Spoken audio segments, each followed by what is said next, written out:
Gold trusted gold buyers తాకట్టులో ఉన్న బంగారాన్ని విడిపించి ఈ రోజు ఉన్న మార్కెట్ ధరకే కొనబడును. మరిన్ని వివరాలకు సంప్రదించండి 77107720. నిర్ణయం తీసుకుందండి ఈ రోజు. దాని మీద ఎంక్వైరీ ఎంక్వైరీ చేయాలని కేబినెట్ కూడా ఈరోజు నిర్ణయం తీసుకుంది. ఆ విషయం మీకు కూడా తెలుసు. విషయం ఏంటంటే ఇందులోని అంటే కొసమెరుపు అనాలో లేకపోతే డైవర్షన్ అనాలో తెలియదు, కానీ నిన్న రంగన్న ఏ పొజిషన్లో చనిపోయారో అందరికీ కూడా చూసాం. అంటే అతను ఇంటి దగ్గర నుంచి హాస్పిటల్కి తీసుకురావడం, హాస్పిటల్లోని అతను కొంచెం ఇబ్బంది పడి చనిపోవడం. అతను చనిపోవడానికి కారణం ఏంటనేది పోస్ట్ మార్టం రిపోర్ట్ వచ్చిన తర్వాత వాటి మీద అన్నీ బయటకు వస్తాయి. కానీ ఇమీడియట్గా సాక్షిలో నేను ఈవినింగ్ 3:30కి ఒక న్యూస్ బయటకు వచ్చింది. ఏమని న్యూస్ బయటకు వచ్చింది? రంగనని పోలీసులు కొట్టి చంపారు అని చెప్పి ఒక రకంగా ఒక క్రియేట్ చేసి వాళ్ళ వైఫ్ అండ్ హస్బెండ్ వైఫ్ ఇలా మాట్లాడారు అన్నట్టుగా వచ్చింది. సో మేము ఆ కోణంలో కూడా మేము మాట్లాడుతున్నాం. అంటే జనాలకు ఎటువంటి పర్సెప్షన్ ఇవ్వాలని వాళ్ళు క్రియేట్ చేస్తున్నారు. సాక్షి టీవీ క్రియేట్ చేస్తుంది. అంటే సాక్షి టీవీ ఒక్క విషయంలోనే కాదండి, ప్రతి ఒక్క ఆస్పెక్ట్లోనే కూడా. నిన్న వాళ్ళు ట్వీట్ పెట్టారు, ఆశా వర్కర్లు అందరూ కూడా ఆశా వర్కర్లు పోలీసులు ఎత్తి పడేస్తున్నారు అని చెప్పి ఒక ట్వీట్ పెట్టారు. మీ దగ్గర చూపిస్తాం. నేను మార్నింగ్ నుంచి ఆశా వర్కర్ల గురించి మేము మానిటర్ చేసుకుంటున్నాం. ఎక్కడ కూడా ఆశా వర్కర్లు ఇబ్బంది పెట్టిన పరిస్థితి లేదు. ఆశా వర్కర్లు కూడా అంతే కోఆపరేట్ చేశారు.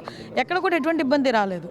దరిద్రం ఏంటంటే వాళ్ళ గవర్నమెంట్లో ఆశా వర్కర్లు ఎలాగైతే ఎత్తి పడేశారో ఆ ఫోటోలు పెట్టి ఇప్పుడు మా గవర్నమెంట్లో చేశారన్నట్టుగా వాళ్ళు ప్రొజెక్ట్ చేయడానికి ప్రయత్నం చేస్తున్నారు. అంటే ప్రజల్ని మభ్యపెట్టడానికి, ప్రజల్ని తప్పుదోవ పట్టించడానికి సాక్షి టీవీ, సాక్షి ఛానల్ని ఒక ప్లాట్ఫామ్గా ఉపయోగించుకొని వాళ్ళ ఇష్టానుసారంగా వాళ్ళు మాట్లాడే పరిస్థితి.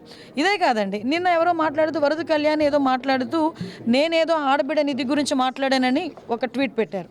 అంటే మేము మాట్లాడని మాటలు, మేము మాట్లాడితే వక్రీకరించి మాటలు, అదేవిధంగా ఎక్కడైతే ఇన్సిడెంట్ జరిగింది అనుకోండి దాన్ని వక్రీకరించి మాట్లాడటం, ఇలాంటివన్నీ చేస్తున్నారు. ఇందాక మేము నిర్ణయం ఒకటి కూడా డిస్కషన్ అయింది. అంటే ఇలా పదే పదే తప్పుడు వార్తలు రాసి ప్రజలను మభ్యపెట్టాలని చూడడం కూడా నేరమే. దాన్ని అసలు ఏ యాంగిల్లో మేము వాళ్ళని ట్రీట్ చేయాలన్న దాని మీద కూడా మేము డిస్కషన్ మాట్లాడకుండా ఉంటాం. ఏంటంటే అసలు టీవీ నైన్ వాళ్ళకి ఎక్కువ డౌట్లు వస్తుంటాయి. మాకు అర్థం కాదు ఏంటంటే టీవీ నైన్కి ఎక్కువ డౌట్లు వస్తుంటాయి. మిస్టరీగా ఏమి మిగిలినవండి. మిస్టరీగా తప్పు చేసిన వాడికి నేను మళ్ళీ చెప్తున్నా, తప్పు చేసిన వాడు ఎక్కడున్నా కూడా టైంకి శిక్ష అయితే పడుతుంది గ్యారంటీగా.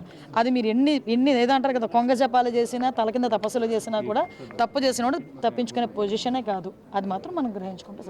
ఉమెన్స్ డే గురించి ఆంధ్రప్రదేశ్లో ఉన్న మహిళలందరికీ ఏం చెప్తారు? నేను మళ్ళీ చెప్తున్నా ఒకటే, ఉమెన్ దేంట్లోనే తక్కువ కాదు.